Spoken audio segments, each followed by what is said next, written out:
Assalamualaikum warahmatullahi wabarakatuh.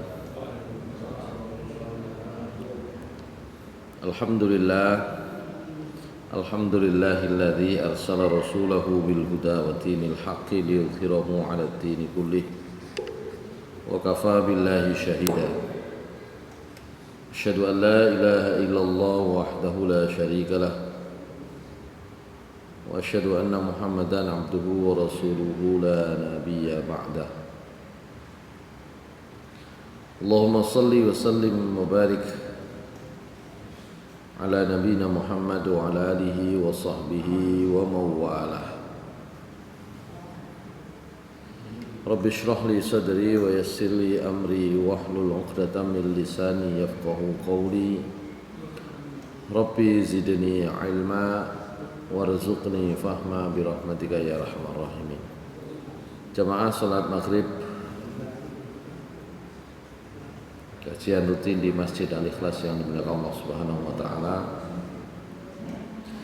Pertama, marilah kita bersyukur kepada Allah Subhanahu wa taala atas karunia dan rahmat yang dikaruniakan oleh Allah Subhanahu wa taala kepada kita sekalian.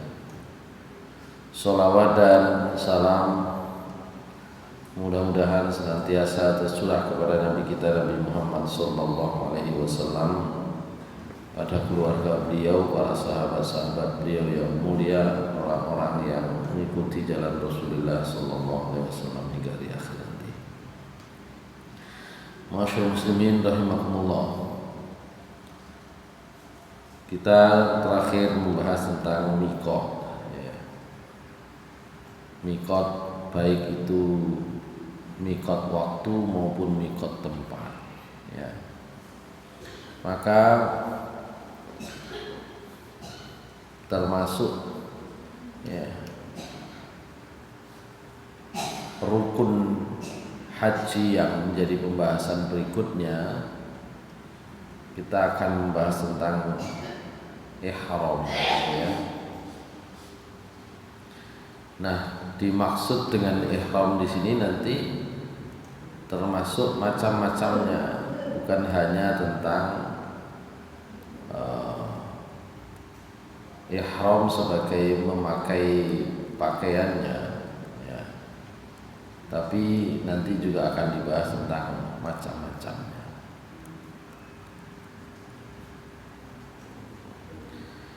Ihram itu kalau mau dilihat dari sisi substansinya, dia itu menjadi niat, ya. Kalau dilihat dari sisi amaliyahnya, amalannya, itu nanti ya tentu saja memulai ibadah haji dengan menggunakan pakaian tertentu di miqat, itu ihram. Baik, di dalam sholat itu sebenarnya juga ada, ya. Ihram itu muncul dalam bentuk takbir, gitu ya. Jadi ihram itu tanda mulainya sebuah ibadah, gitu ya. Maka kalau di dalam sholat ada takbiratul ihram. Kalau dalam haji amalnya bukan dalam bentuk takbir, tapi dalam bentuk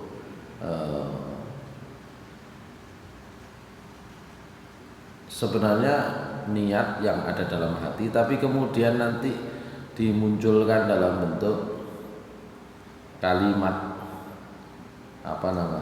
ihlal, gitu ya, dalam bentuk menggunakan pakaian tertentu di waktu tertentu yang kemarin disebut dengan miqat, di waktu dan di tempat tertentu.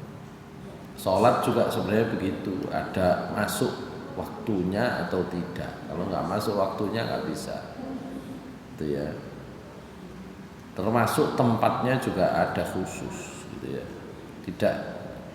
Tidak semua tempat, meskipun tempat sholat itu jauh lebih leluasa, ya. Kata Rasulullah SAW, innama ju'ila liyal ardu masjidan wa tahuran.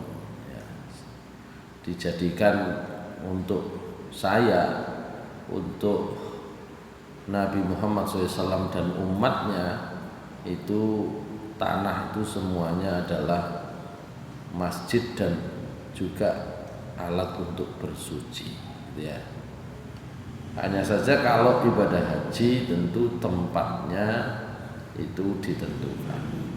Baik, kita mulai pembahasannya al-ihramu.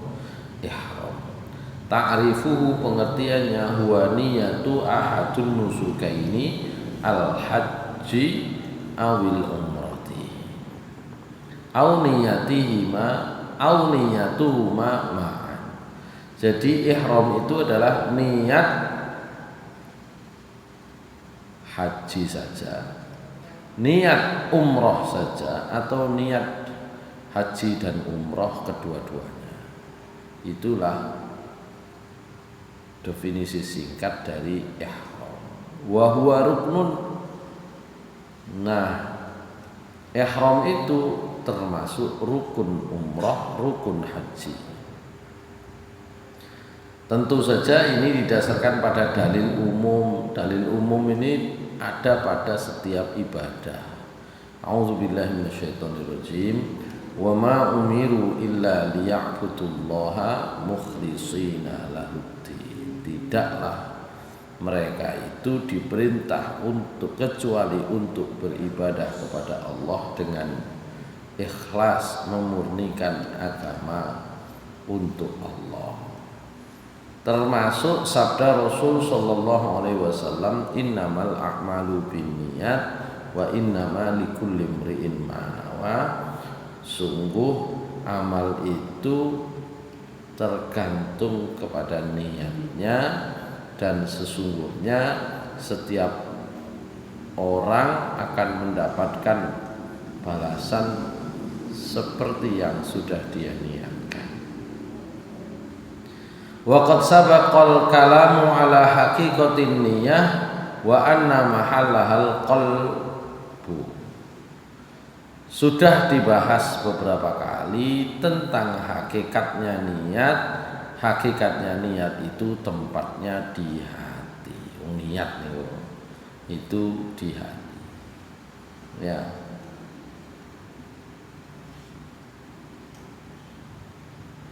Dan memang tidak ada, termasuk dalam haji dan umroh, kok ada kalimat nawaitul umroh, nawaitul hajja, ini mboten enten.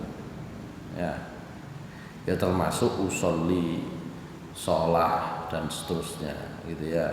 Utawa nek wudu nawaitul wudu, utawa nek poso nawaitu sauma.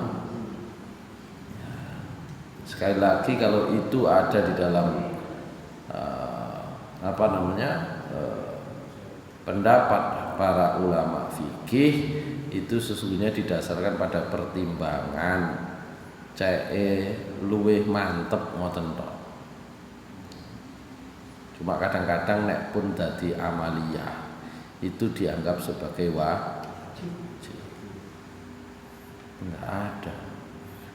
Termasuk yang menyatakan atau yang mengajarkan kalimat usolli itu juga tidak pernah menyatakan itu wajib. Tidak menyatakan itu tuntunan. Dalam mazhab Syafi'i maupun para ulama mazhab Syafi'i sama, ya, hanya untuk memantapkan hati. Sekali lagi, pokoknya nek pun enten dalam amaliyah sehari-hari niku seringkali menjadi seakan-akan wajib. Kemarin saya sampaikan, ya, dalam ibadah umroh atau haji, sakniki niku saben travel umroh meskipun enten koyok kewajiban di sana, nanti ada umroh pertama, umroh kedua, umroh ketiga. Jadi wajib. Mungkin umpama jamaah niku atau calon jamaah itu membaca brosur, loh umrohnya kok mek situ, gitu. Gitu ya. Atau jamaah yang nggak ngerti, ya karena brosurnya itu bunyinya umroh 1, umroh 2, umroh 3, kok prakteknya di sana cuma diantarkan 1 kali, pasti takon, nah iki umroh kedua kapan gitu ya. Gitu. Makanya kalau tidak paham, pemaneng gurung tahu prakteke umroh kok melok travel ngoten mawon, ya sudah melok tok kan gitu ya. Iki sakjane praktek iki sing wajib sing gak wajib sing sing kudu sing bahkan mungkin sing gak oleh sing gak ngerti, pokoknya prakteke ngoten. Iku gak tau wong sing ro bendina bab salat kadang-kadang guru ngeru kok. Begitu. Jadi yang dipraktekkan hampir tiap hari aja belum tentu paham sepenuhnya, apa maneh gurung tahu. Terus kari bayar tok, kari yes melok tok kan gitu. Endi sing bagian sing wajib, sing rukun, sing sunnah, endi sing boten oleh, malahan itu nggak pernah tahu gitu lah. Apa maneh ngajine setengah kari jadine Pak Matris, dereng dibahas niku bab cara mandi junub. Wah, iki duduk dereng dibahas, iku kari iku pelajarane.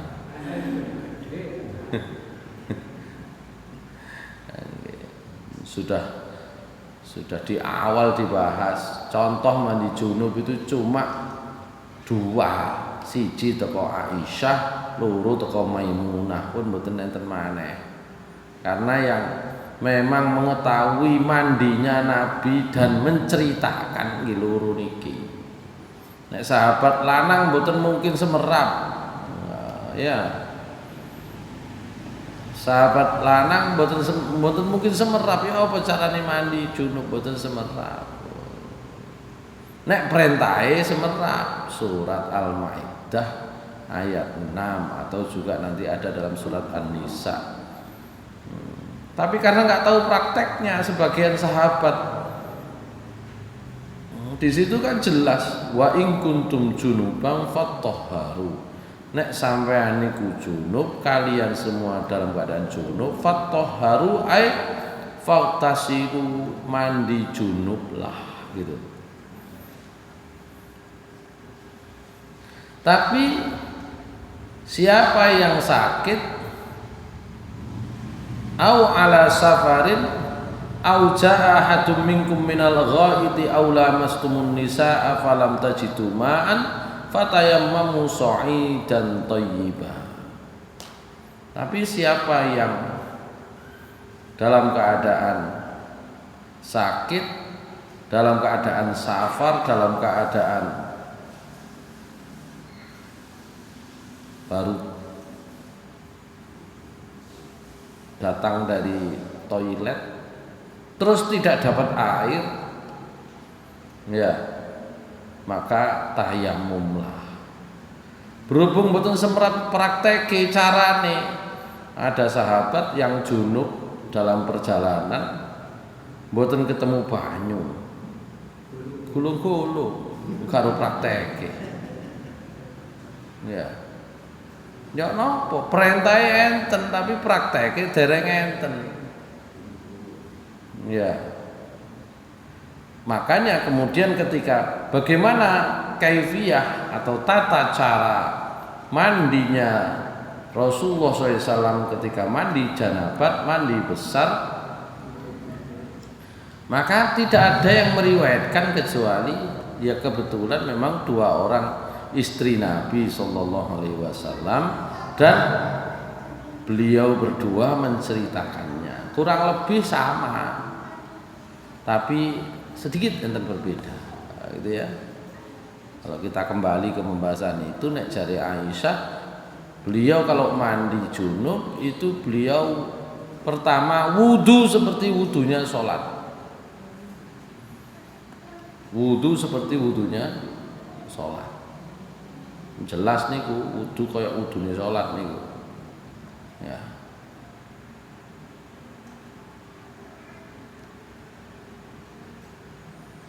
Setelah wudu seperti wudunya sholat, barulah kemudian Rasulullah SAW kata Aisyah mengguyurkan, ya,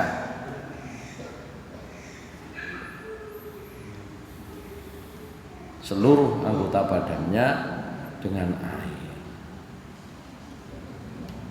Ini caranya sami saja nih, tapi kalau kita baca lagi rinci ya, karena wingi niku request Pak Majlis niku dereng nate niku nggih pun.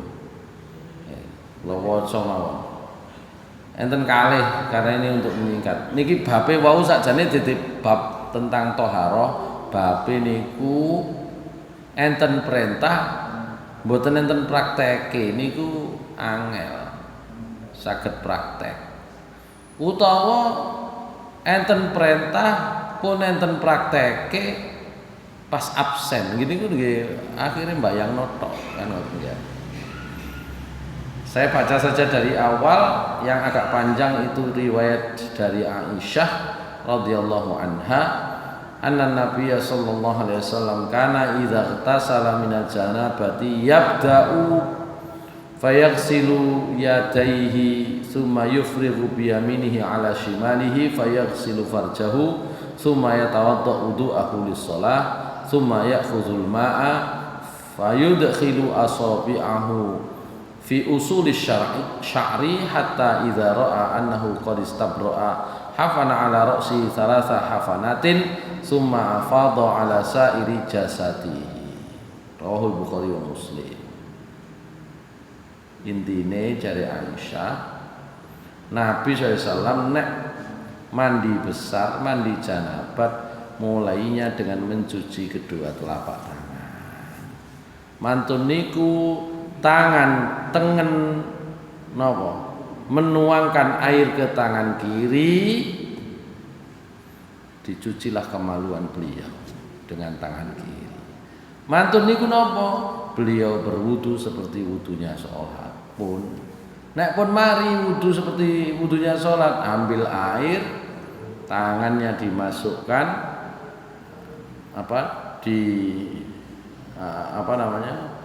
diberi air, tangannya dimasukkan ke pangkal rambut. Nah, kayak camat rambutnya ndek eco.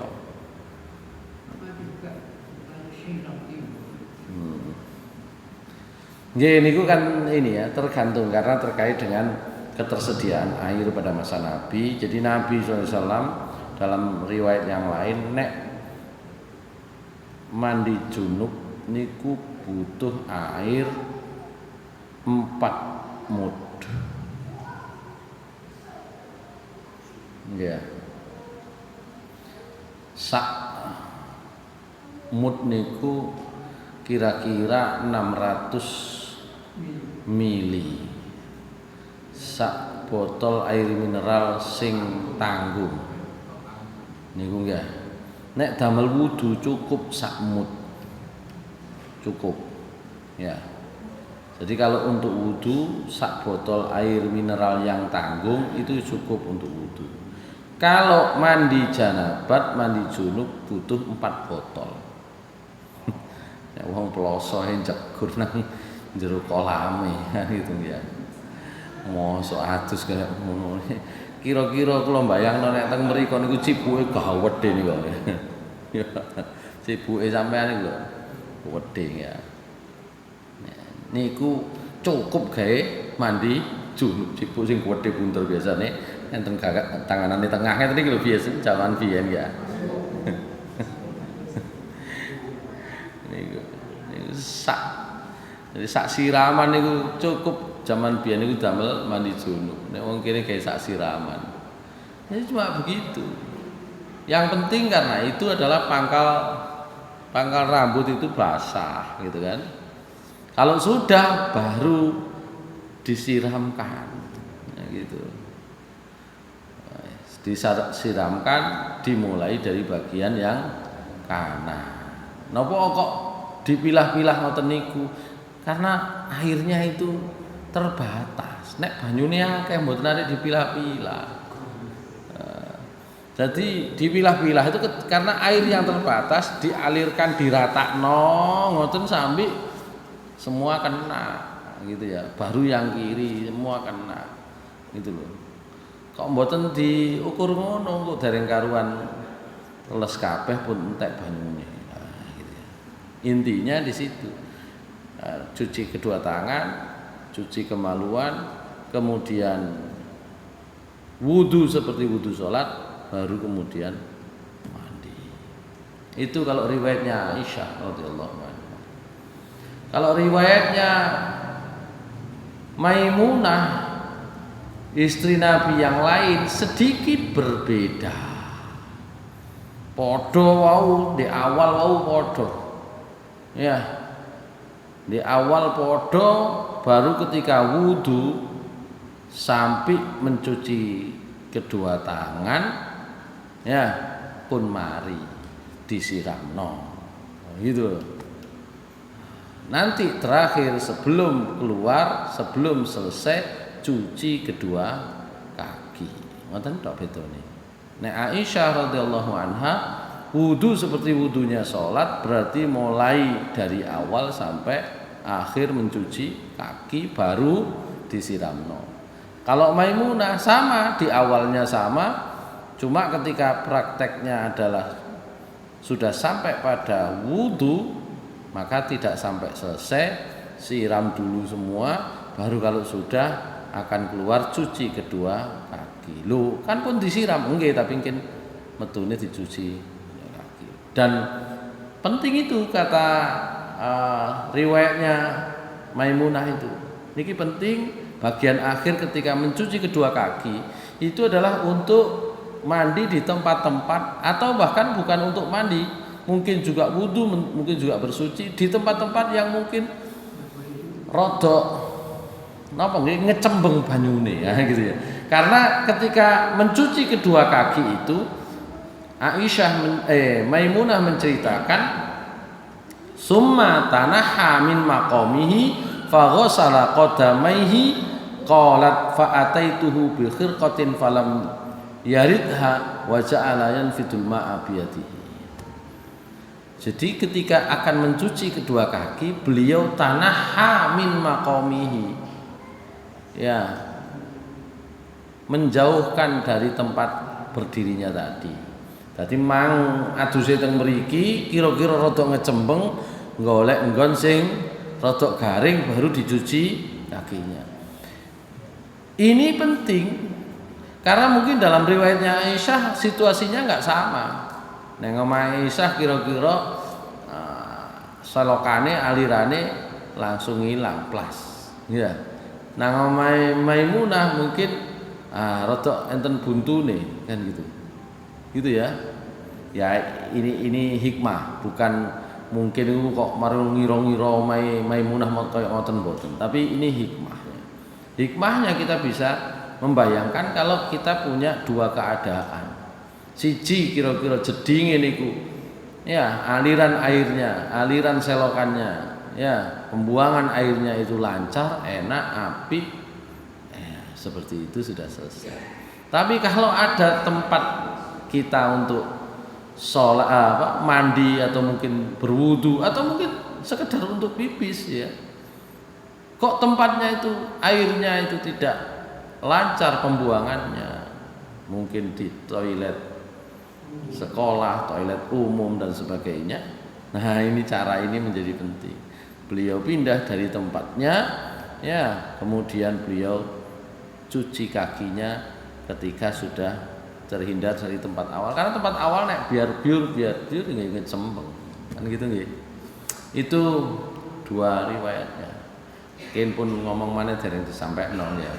Insyaallah sampun nggih.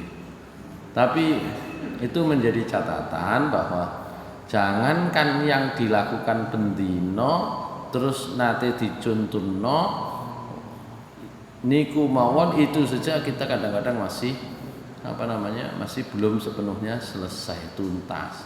Apalagi bab ibadah haji dan umroh di mana kita biasanya Ya, tidak semuanya berkesempatan untuk melaksanakannya berulang-ulang.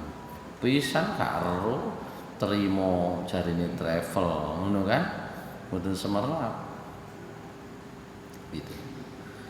Baik, itu tadi tentang ihram. Ya, hakikatnya ihram itu adalah niat.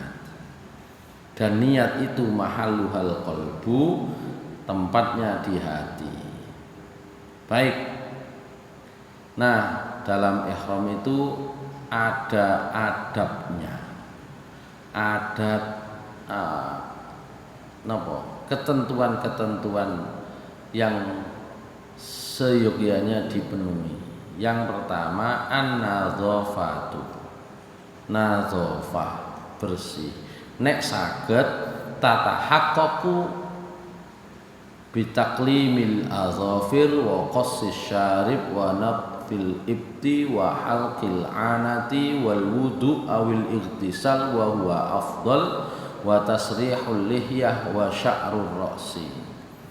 Nek saged dari aspek kebersihan pas ihram niku pun potong kuku, bersihkan bulu ketiak, ya, mandi, wudu minimal atau mandi besar. Kalau di dalam bahasa fikih disebut ightisal, itu mandi besar, gitu ya. Misalnya ya, merapikan rambut dan seterusnya. Qala Ibnu Umar radhiyallahu anhuma minas sunnati ay yaghtasila idza arada al-ihrama wa idza arada dukhula Makkah, rawahul Bazzar wa Daraqutni wal Hakim wa sahhahahu. Jadi kata Ibnu Umar radhiyallahu anhuma, termasuk sunnah, termasuk hal yang dicontohkan, orang kalau mau ihram itu mandi dulu, termasuk kalau mau masuk kota Mekkah. Wa an Ibni Abbas radhiyallahu anhuma anna Nabiyya sallallahu alaihi wasallam qala innan nufasa'a wal haidha taghtasilu wa tuhrimu wa taqdil manasik kullaha ghairu annaha la tatufu bil baiti hatta tathura. Kata Ibnu Abbas radhiyallahu anhuma, Nabi SAW pernah bersabda, sungguh perempuan-perempuan yang sedang nifas atau perempuan yang sedang haid tetap mandi, tetap pakai ihram, ya, dan melaksanakan seluruh manasik secara keseluruhannya tanpa perlu tawaf hatta tathura, hingga suci. Jadi begitu. Orang melaksanakan ibadah haji meskipun itu perempuan, meskipun sedang haid, meskipun sedang nifas, tetap mandi besar, tetap melaksanakan semua manasik haji atau umrah kecuali tawaf. Gitu ya. Nek saniki tawaf niku gabung kali sa'i, nggone pun dadi siji. Nek biyen niku nggone dhewe-dhewe, pundi masjide, pundi mas anggone sa'ine niku gak padha. Nek sakniki wis dadi sak komplek. Ya, wis gandeng. Maka kalau ada yang haid atau haji, dalam haji atau dalam umroh, termasuk orang yang nifas, ya tidak tawaf, ya tidak sa'i, mangke mawon ketika sudah suci. Baik. Jadi yang pertama adalah membersihkan diri, sunnahnya kalau bisa mandi besar. Yang kedua, at-tajarrudu minathiyabil mukhitati atau mukhayyatati wa labsi thawbail ihram wa huma ridaun yalufun nisfal a'la minal badan dunar ra'si wa izarun, Ya. Yulafu bihin nisful asfal minhu. Yang kedua niku tidak menggunakan pakaian yang berjahit. Yang digunakan dua kain ihram sing dukur itu jenenge rida, sing disor jenenge izar. Padahal klambine niku padha. Tapi kalau orang Arab itu menyebut yang di atas itu rida, sing disor izar, gitu ya. Yang rida yang di atas dipakai untuk menutup badan kecuali kepala, gitu ya, khususnya bagi yang laki-laki. Itu. Kalau yang bawah itu disebut izar, untuk menutup bagian bawah dari tubuh, ya, itu disebut izar. Wa yambaghi ayyakuna abyadaini, dan hendaknya dua kain itu warnanya putih. Fa innal abyad ahabbu thiyab ilallah ta'ala, karena warna putih itu warna pakaian yang paling disukai Allah Subhanahu wa taala. Ibnu Abbas radhiyallahu anhu menceritakan, intalaqa Rasulullah sallallahu alaihi wasallam minal Madinati ba'dama tarajjala waddahana wa labisa izarahu wa ridaahu huwa wa ashabuhu. Ya, jadi Rasulullah SAW memakai izar dan rida, begitu pula para sahabat. Ya. Ini berlaku khususnya bagi yang laki-laki. Yang ketiga, at-tatayyub fil badani wasiyab, memakai wangi-wangian di badan dan pakaian. Wa in baqiya atharuhu alaihi ba'dal ihram. Fa'an Aisyah radhiyallahu anha qalat ka'anni anzuru ila wabisi thayyibi fi mafraqi Rasulillah sallallahu alaihi wasallam wa huwa muhrim. Jadi Aisyah menceritakan bahwa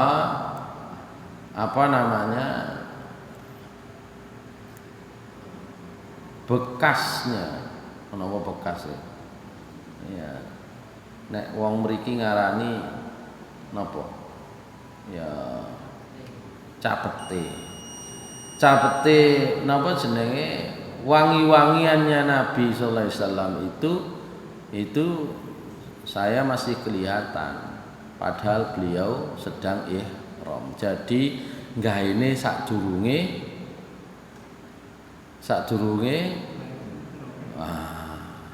begitu. Cuma encene nek biyen nggih niku mulai Zulhulaifah sampai Mekah 450 kilo kira-kira ya, utawa kira-kira ya hampir 500 kilo. Masih yo gaene niku sadurunge napa jenenge?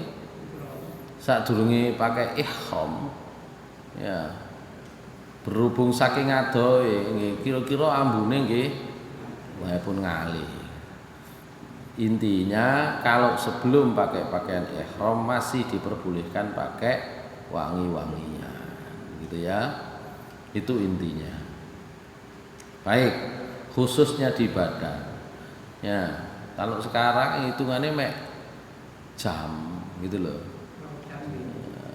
Sehingga kalau di badan masih boleh, kalau di pakaiannya itu sebaiknya tidak menggunakan wangi-wangian untuk menghindari yang ragu-ragu ya.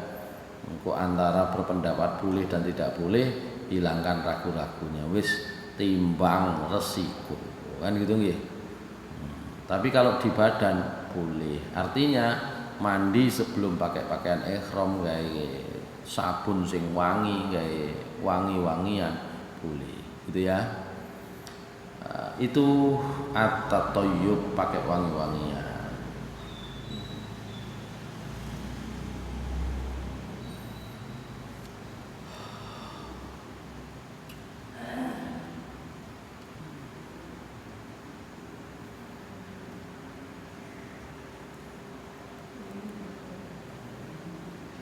Dalam riwayat yang lain Aisyah menceritakan kuntu at-tayyabu Rasulullah sallallahu alaihi wasallam li ihramihi qabla ay yuhrima wa li hallihi qabla ay yatufa bil bait.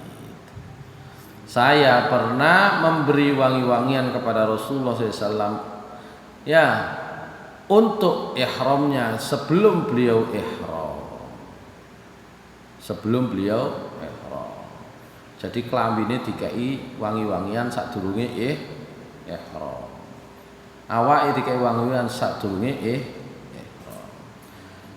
Wa li halhi qabla ayyatufa bil bait, dan ketika beliau sudah tahallul dari lempar jumroh, ya jumroh Aqabah pun tahallul, niku pun oleh wangi-wangian. Sebelum beliau tawaf lagi boleh, gitu ya. Wa qalat kunna nakhruju ma'a Rasulillah sallallahu alaihi wasallam ila Makkah fanandahu jibahana bil miski 'indal ihram. Fa idza araqat ihdahuna sala ala wajhiha fa yarahu Nabi sallallahu alaihi wasallam fala yanhana. Jadi kami keluar bersama Rasulullah sallallahu alaihi wasallam ke Mekah, kami beri di bathuk niku misik.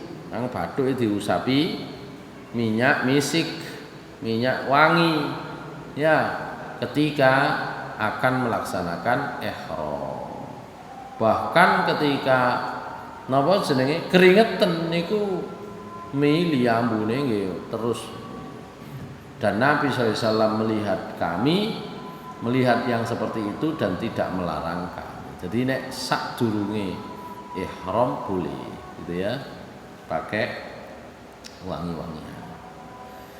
Yang keempat, sholatu rakaataini yanwi bima sunnatal ihram yaqra'u fil ula minhuma ba'dal Fatihah suratal kafirun wa fi tsaniyah suratal ikhlas. Qala Ibnu Umar radhiyallahu anhu kana Nabi sallallahu alaihi wasallam yarka'u bi dzil hulaifah rakaataini.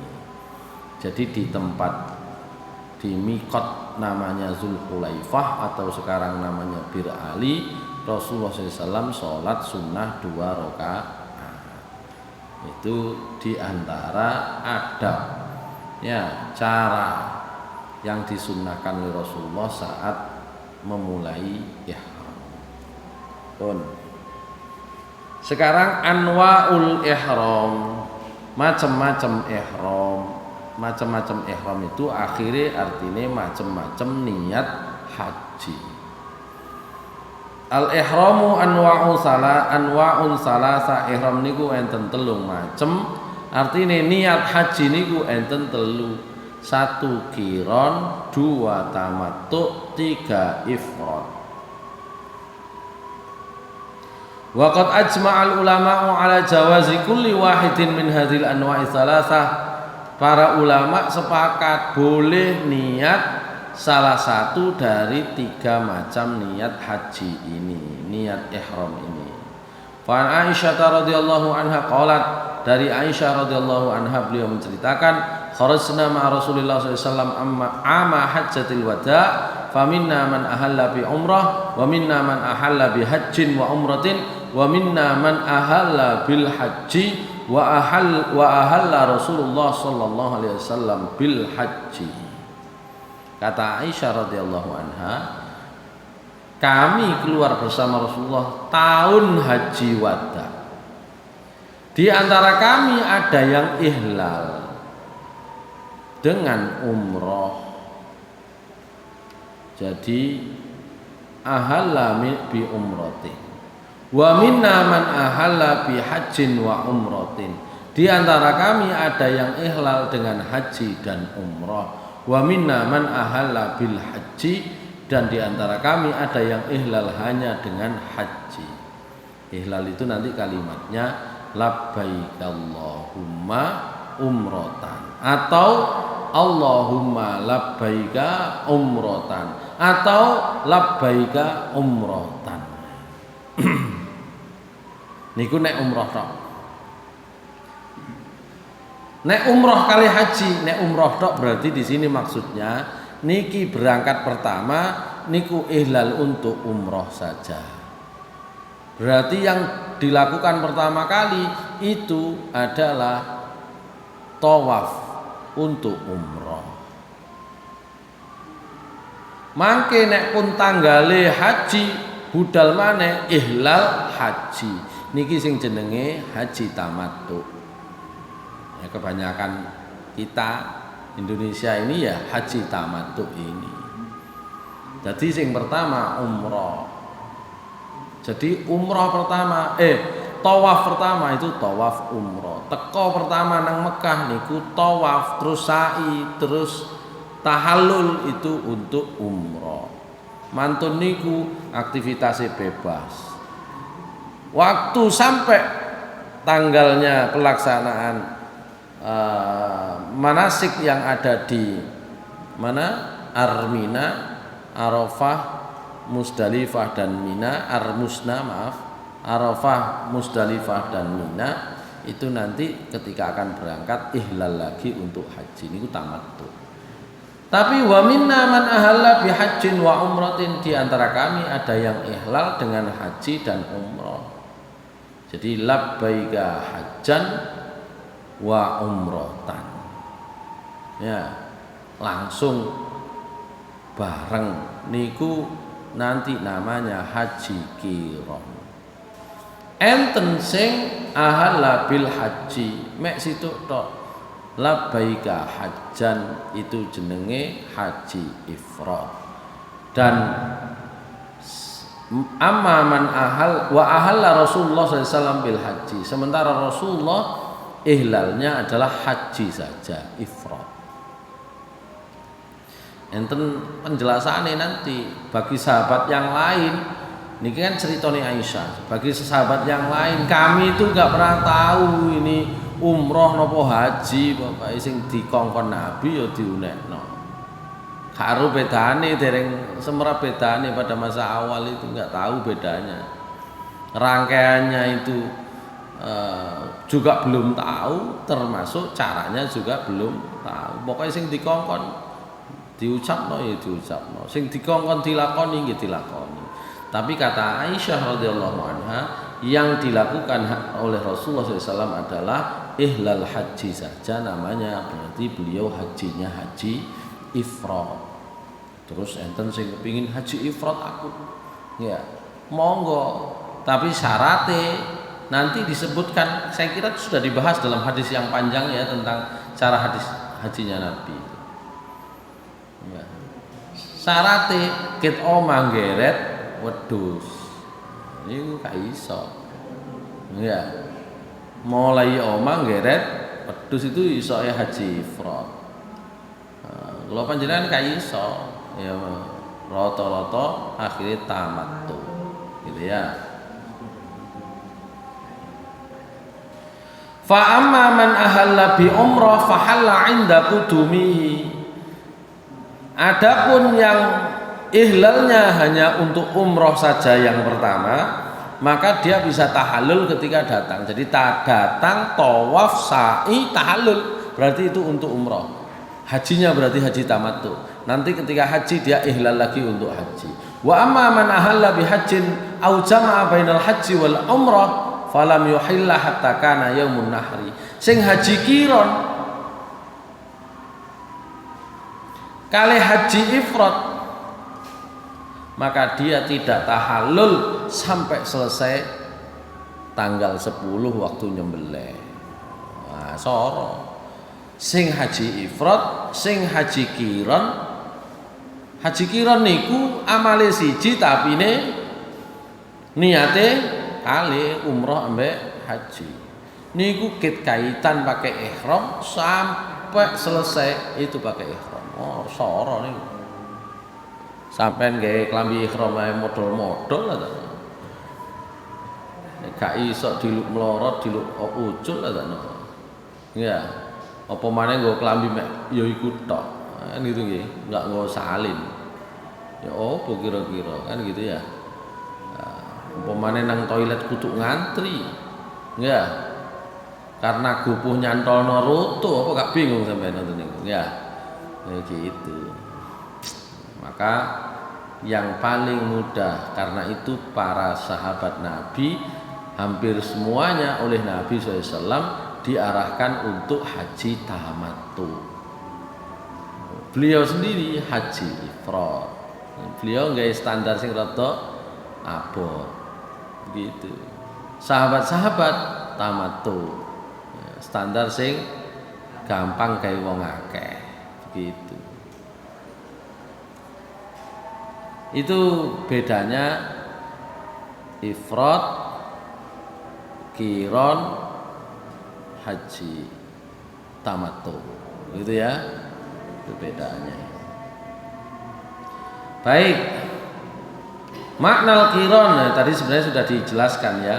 Ayyuhrima min indil miqati bil haji wal umrati ma'an wa yaqulu inda talbiyah labbaika bi hajjin wa umratin atau labbaika hajjan wa umratan. Jadi kalau haji qiran itu labbaika hajjan wa umratan.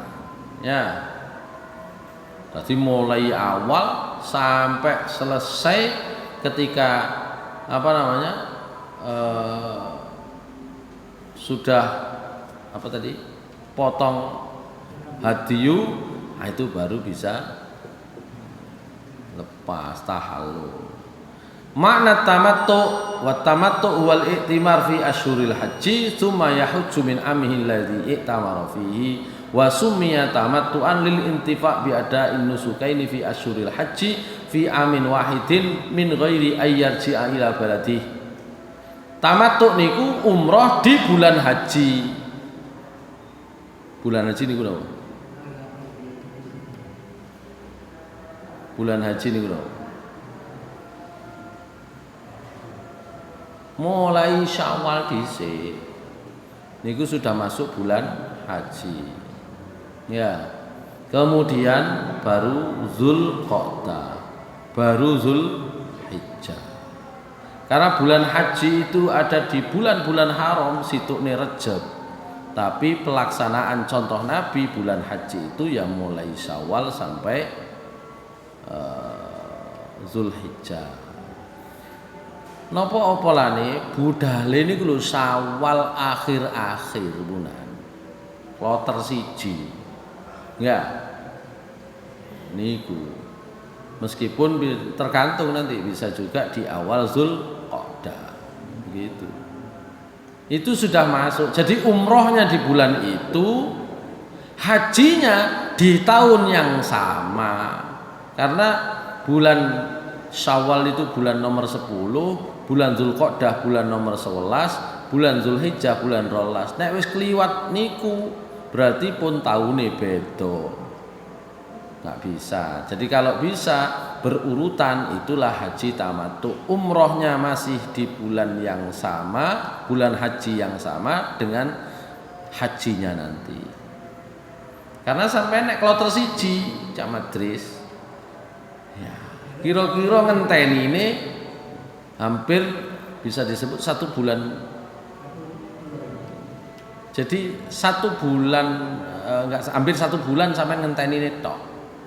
Gitu ya, hampir 1 bulan itu nunggu saja. Ya.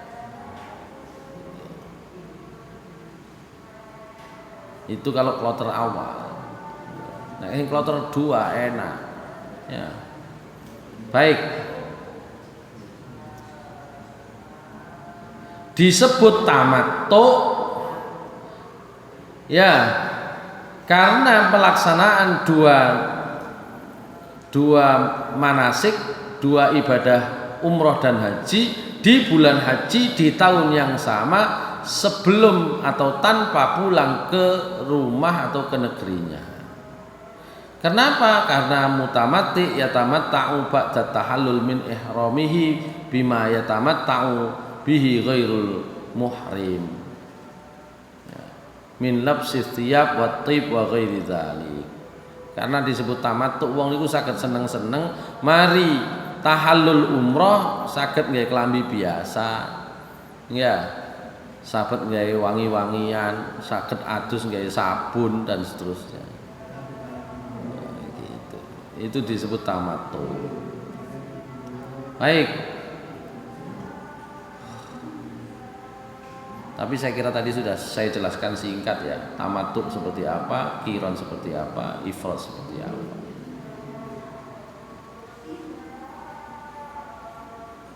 Nah, ifrad ya pokoknya niat haji saja dari miqat ya, sehingga talbiyahnya labbaika bihajjin atau labbaika hajjan ya. Kalau qiran tadi itu labbaika hajjan wa umratan. Kalau tamattu labbaika umratan, mungkin pas pelaksanaan hari menjelang tanggal 10 Zulhijjah, dimulai tanggal 8 Tarwiyah, itu sudah talbiyah menggunakan apa namanya, ihlal haji. Jadi umroh dulu baru haji, nanti 2 kali ihlal. Itu ngeten niki kudu praktek. Nek praktek bingung. Ya. Cerita dawa-dawa, praktek ya napa? Nek kepengin praktek ya sampean lang daftar. Gak daftar-daftar gak iso praktek. Praktek nang kene mulai TK pun praktek niku wingi. Nang ndi? Niku manasik. Umur TK manasik, daftare umur selawe, ngenteni ini 30 tahun. Wah wis. Ya. Jadi manasik TK, daftare umur selawe, budale 30 tahun teko umur selawe 55. Jadi ngenteni 50 tahun itu jelas lali nih, nanti ya.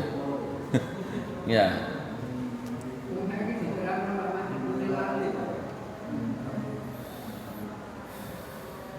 Baik.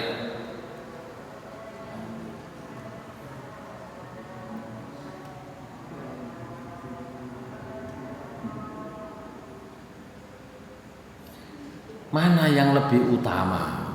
Wah, beda-beda pendapat. Sebagian berpendapat haji ifrad lebih utama. Napa? Soale Nabi nglakoni. Sing dilakoni Nabi yang lebih utama. Ya, haji ifrad, haji sing dilakoni Nabi. Berarti haji ifrad lebih utama. Kalau sebagian lagi berpendapat haji tamattu lebih baik. Kenapa? Karena Nabi memerintahkan para sahabat untuk melaksanakan haji itu dengan haji tamattu. Jadi akeh-akeh wong haji tamattu. Tapi enten sing berpendapat haji qiran niku luwih utama. Napa? Soale masih amale pisan tapi niate jangkep loro. Wah. Itu pendapat Nabi SAW tidak membeda-bedakan mana yang lebih utama. Nabi melihat kemampuan umatnya, Nabi melihat mana yang paling sulit dilaksanakan, beliau laksanakan sendiri. Baik, saya kira itu tentang ihram dan macam-macamnya. Insya Allah nanti kita akan sambung di pertemuan akan datang. Masih bab tentang ihram, tapi apa namanya, fase pelaksanaan berikutnya. Aku qouli hadza wa astaghfirullah li wa lakum ghafurur rahim. Subhanakallahumma bihamdika asyhadu an la ilaha illa anta astaghfiruka wa atubu ilaik. Assalamualaikum warahmatullahi wabarakatuh.